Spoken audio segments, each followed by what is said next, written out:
Well, friends, we have been pulled over from the rally in Leduc. So I'll see what the officers want. Oh, hello. Hello. Hey, sir, I just stopped your vehicle there because I noticed the registered owner has a warrant for his arrest. Oh, okay. Adam Soos here for Rebel News, and I am joined once again by Sarah Miller for an update and now the fourth arrest of Pastor Artur Pawlowski since the onset of these COVID-19 restrictions. We can get into the details of what happened, and for folks out there, we do have an interview coming soon with Pastor Artur Pawlowski himself, but numerous people are attending these events. Numerous people are alongside Pastor Artur Pawlowski. Is it just me, or does it seem like he's being singled out, and I would say, I'm not putting these words in your mouth, outright harassed as a pastor?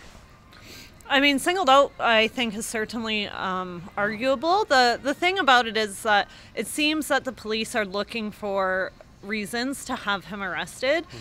The most recent arrest results from a warrant that was issued back in the middle of December.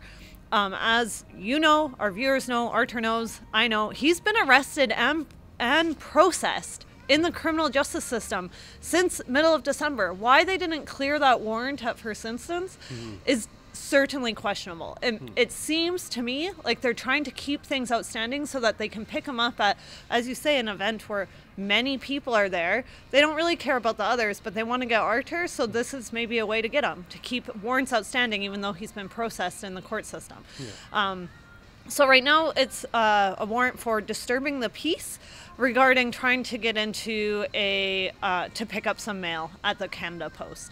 We think. We don't have disclosure, but we think that's, based on the date, we think that's what was going on.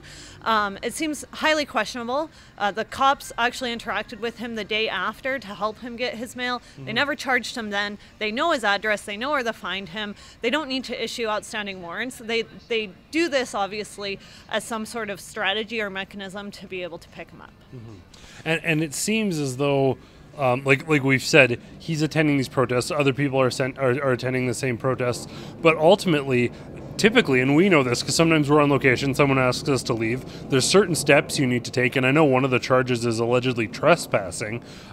Was he served with notice to leave a private location? Were any of those due processes followed? Because it seems like he called the police, asked for help to get his mail. The police helped him get his mail and set up a different system for him. I believe he also filed a human rights complaint because of his limitation in accessing his mail. And per Artur Pawlowski, he thought that was the end of it. He didn't hear anything about trespassing or being asked to leave the property, and now this is one of the charges he's facing. Yeah, so the Trespass to Premises Act in Alberta requires that notice be given to the person who has been alleged to trespass. I don't have the disclosure. I have got no evidence to say whether or not he did receive some sort of notice. I don't really know the timeline that the police are proposing here. I've dealt with a number of trespass tickets, especially, earlier in my career, where low-level trespass was something a junior lawyer would deal with. It's a usual tactic for people to use against people they don't like, right? So you have somebody at a customer service table or counter who's doing something that you just don't like generally. You say, get out, and you call the police and get them arrested on trespass. It's not unheard of. The notice, whether it was given or not, is I have no idea at this point. I kind of doubt it based on what I've seen, what I've talked to the police about so far. So we'll see what comes out of the disclosure.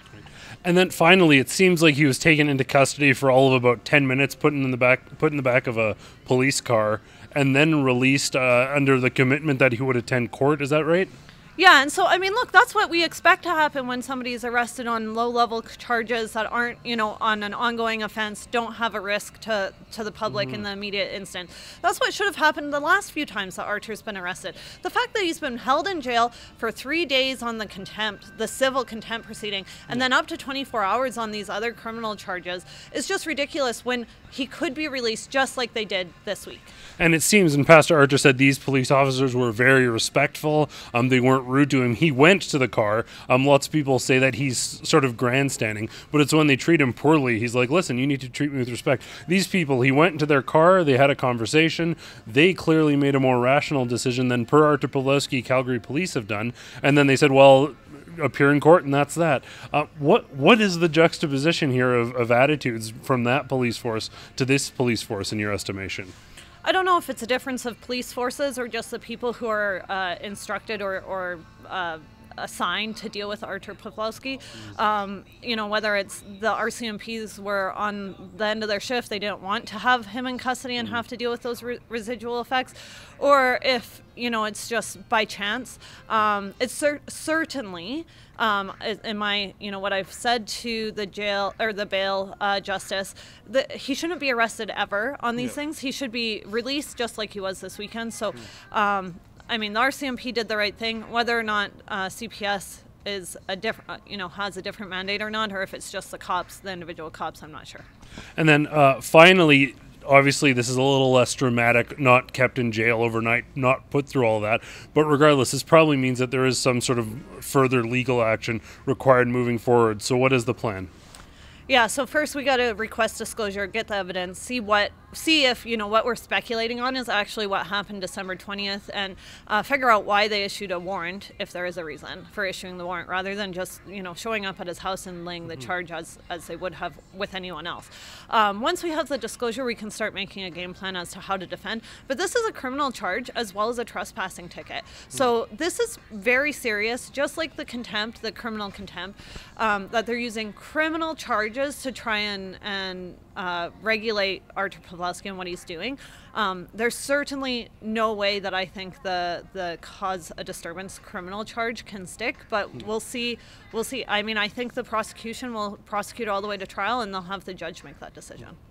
Unbelievable. Well, it seems never ending. Fortunately, Pastor Artur Pawlowski doesn't have to worry, and he's not alone. Thanks to people's donations at saveartur.com. Sarah Miller of JSS Barristers is in his corner. So for everyone out there at home, I want to thank you so much for contributing to those donations. Sarah, thanks for these updates, and thanks for being in Artur's corner. Greatly appreciated. For everyone at home for tuning in, I want to thank you very much. For Rebel News, I'm Adam Soos. Well, you heard it there, folks. Pastor Artur Pawlowski's legal battles are far from behind him. If you want to help him, if you want to stand in solidarity with Pastor Artur Pawlowski, you can contribute to his legal battle right now at saveartur.com.